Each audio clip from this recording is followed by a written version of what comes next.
Mike Wise, first question on the right side. Yeah, LeBron, Mike Wise, ESPN's The Undefeated.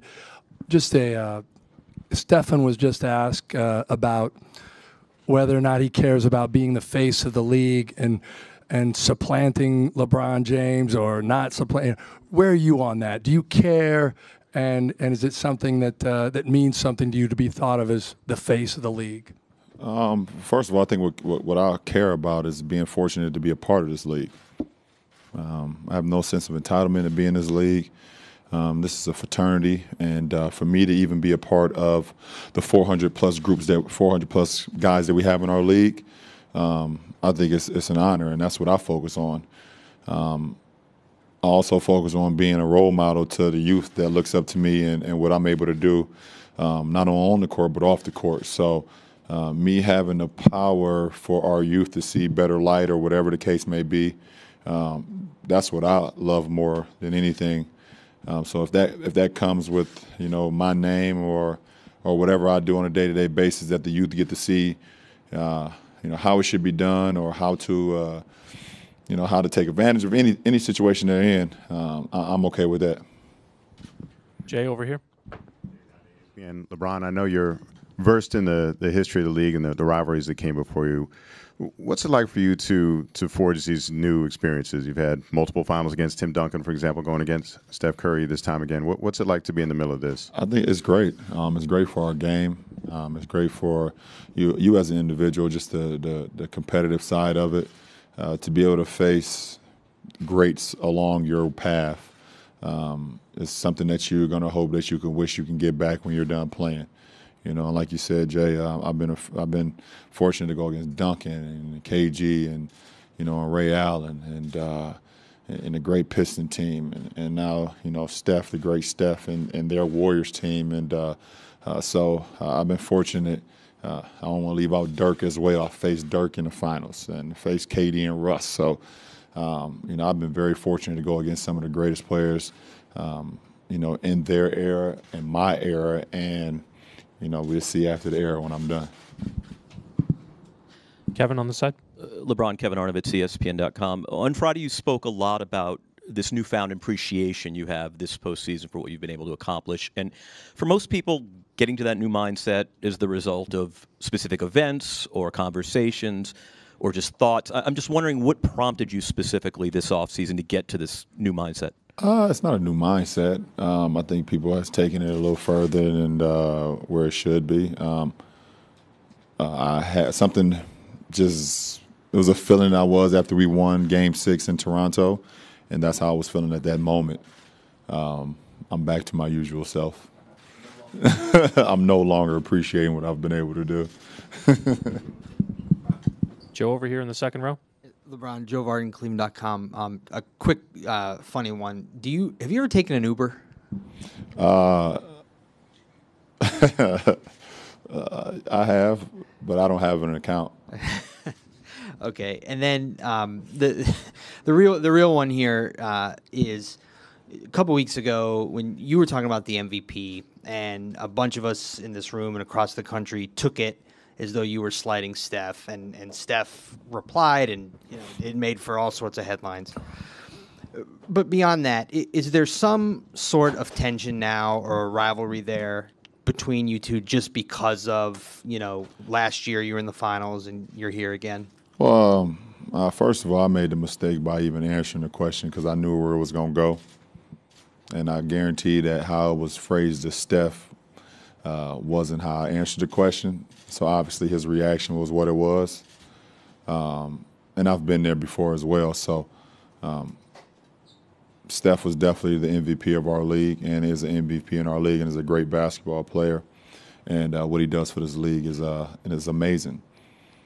And then the question was asked, if I had a vote, what would the difference be between most valuable and MVP? So I gave my opinion. So obviously you guys ran with it. But I don't know. You guys make rivals. I think it's great for I think it's great for the sport. It's great for all sports. I don't think me and Steph. You talk about rivalries. You talk about Carolina, Duke. You talk about Ohio State, Michigan. It's hard to say LeBron and Steph. if there's a smaller scale of another word for a rival, the fact that we're going, back to back, I think it's pretty unique.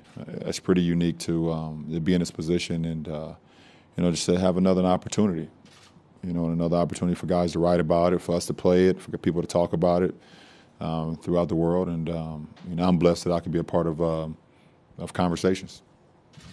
Third row in the center. Henry Wolford with Comcast Sportsnet Bay Area. LeBron, we often see in boxing a boxer looking forward to a rematch against the boxer who he lost to. Did it matter who you were facing in the finals? Did you want the rematch against the Warriors, or were you just as happy and satisfied if you were taking on the Thunder?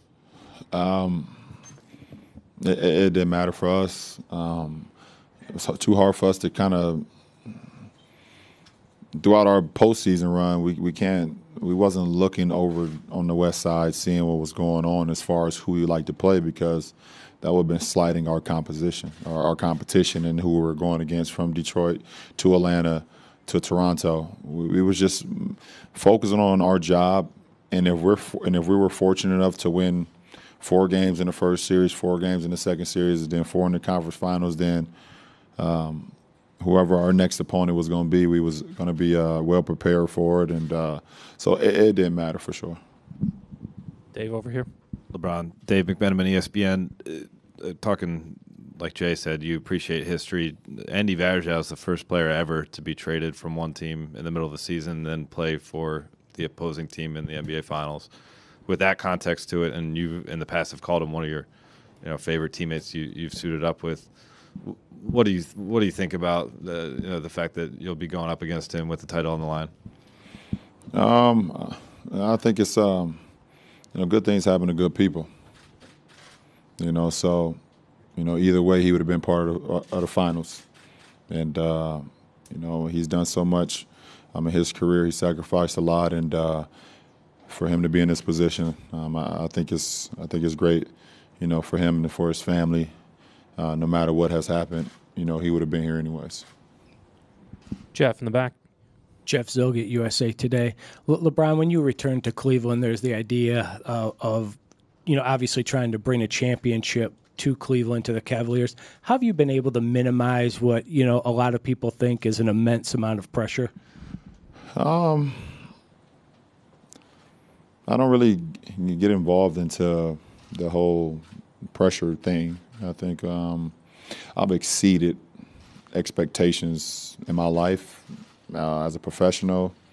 I'm a statistic that was supposed to go the other way, growing up in inner city, having a single-parent household. It was just me and my mother. So everything that I've done has been a success. So, as far as the game of basketball, I just go out and play it and have fun and love it and be true to the game and to my teammates and live with the results. So it don't really get to me too much. Mark in the second row. LeBron, Mark Schwartz, ESPN, following up on Dave's question about Andy. How would you characterize, given his corporate knowledge of the Cleveland Cavaliers, your level of concern about his knowledge playing a role in this series? Well, we're a totally different team than when he left. And secondly, no matter how the series turns out, should he earn a ring either way? It's not for me to debate, or for me, I'm just trying to put our team in the best position to win game 1 and to move on to the next game. But I can't even go that far down the line right now. LeBron, Lisa Su from Tencent. At the end of the regular season, you were talking about